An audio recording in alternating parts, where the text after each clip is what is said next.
Kolkata TV ডিজিটালে আপনাদের সকলকে স্বাগত। আপনাদের সঙ্গে রয়েছি আমি অঙ্কুর। গত 6 অক্টোবর ঘোষণা হয়েছিল বিহার বিধানসভা নির্বাচনের এবং সেই ঘোষণার পর প্রথম দফা 6 নভেম্বর, দ্বিতীয় দফা 11 নভেম্বর।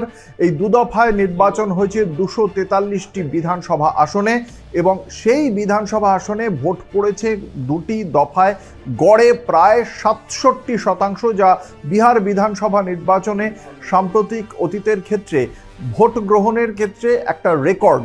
ফলে এই এত বেশি পরিমাণ ভোট তাহলে কি তা প্রতিষ্ঠান বিরোধিতার পক্ষে, নাকি বর্তমান যে শাসক জোট রয়েছে এনডিএ সরকার তাদেরকে রেখে দেওয়ার পক্ষে, তা নিয়ে আলোচনা চলছে। এবং সেই আলোচনার মধ্যেই আর কয়েক ঘন্টা পরেই শুক্রবার সকাল থেকে শুরু হবে ভোট গণনা এবং সেই ভোট গণনার আগে যতগুলো এক্সিট পোলে আমরা দেখেছি বুথ ফেরত সমীক্ষার রেজাল্ট, তাতে এক্সিট পোলে বলা হচ্ছে অন্তত 11টি সংস্থা এগিয়ে রেখেছে এনডিএ জোটকে। তবে 11টি সংস্থা এনডিএ জোটকে এগিয়ে রাখার ফলে এনডিএ জোটের যে সমস্ত নেতারা রয়েছেন, নীতিশ কুমার সহ অন্যান্যরা, তারা একটা স্বস্তির ঘুম দিচ্ছিলেন, কিন্তু তাদেরকে হয়তো সামান্য হলেও চিন্তায় ফেলছে উল্টে চশমার যে বুথ ফেরত সমীক্ষা।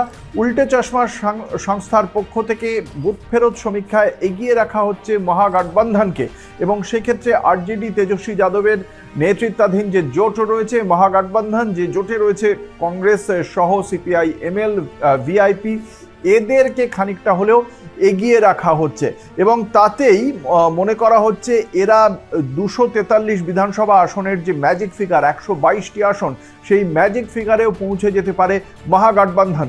উল্টে চশমা যেমন এই বুথ ফেরত সমীক্ষার কথা বলছে, তার পাশাপাশি আরেকটি আমরা বুথ ফেরত সমীক্ষা দেখতে পাচ্ছি যেখানে 243 বিধানসভা আসনে ম্যাজিক ফিগার 122-এর কাছে বেশ কয়েকটি জায়গায় দুটি দলকেই এগিয়ে রাখা হচ্ছে। যেমন আমরা দেখছি এবিপি নিউজ এবং সি ভোটারের যে সমীক্ষা, সেই সমীক্ষায় 104 থেকে 128টি আসন দেওয়া হয়েছে এনডিএ শিবিরকে, অন্যদিকে মহাগঠবন্ধনকে দেওয়া হয়েছে 108 থেকে 131টি আসন।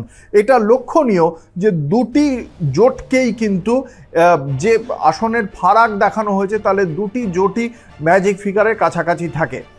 সি ভোটার টাইমস নাও এর যে এক্সিট পোল, সেখানে 116 আসন দেওয়া হচ্ছে এনডিএ শিবিরকে, সেখানে 120টি আসন দেওয়া হচ্ছে মহাগঠবন্ধনকে এবং এই 120টি আসন পেলেও ম্যাজিক ফিগার 122 কিন্তু দেখানো হচ্ছে না। সেক্ষেত্রে অন্যান্যদের সাহায্য নিতে হবে মহাগঠবন্ধনকে। অন্যদিকে জন কি বাতের যে বুথ ফেরত সমীক্ষা, সেখানে 91 থেকে 117টি আসন দেওয়া হচ্ছে এনডিএ শিবিরকে, অন্যদিকে 118 থেকে 138টি আসন দেওয়া হচ্ছে আরজেডি কংগ্রেসের এই মহাগঠবন্ধনকে। অর্থাৎ জন কি বাতের পক্ষ থেকে একেবারে সরাসরি ম্যাজিক ফিগার দিয়ে দেওয়া হচ্ছে মহাগঠবন্ধনকে। এটাও একটা গুরুত্বপূর্ণ জায়গা, যেখানে সি ভোটার টাইমস নাও এবং এবিপি নিউজের সঙ্গে যে সমীক্ষা করেছে সেখানেও মহাগঠবন্ধনকে দুটি জায়গায় এগিয়ে রেখেছে।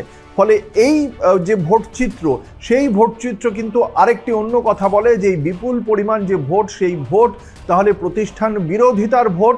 আরজেডি নেতা তেজস্বী যাদব, তাকে প্রথমেই আমরা দেখেছিলাম মুখ্যমন্ত্রী হিসেবে, তার মুখকে কিভাবে চাইছে বিহারের জনতা, সেই তালিকায় সেই পছন্দের নিরিখে তাকে সেরা বেছে নিয়েছিলেন বিহারের একাধিক সমীক্ষক সংস্থা। ফলে তাহলে কি সেই দিকেই এগোচ্ছে, তা জানার জন্য আর নজরে রাখতে হবে। আর কয়েকটি ঘন্টা আমাদের অপেক্ষা করতে হবে এবং তারপরেই আপনারা নজর রাখুন কলকাতা টিভি এবং কলকাতা টিভি ডিজিটালে। সর্বশেষ আপডেটের জন্য দেখতে থাকুন কলকাতা টিভি ও কলকাতা টিভি ডিজিটাল রাত দিন 7।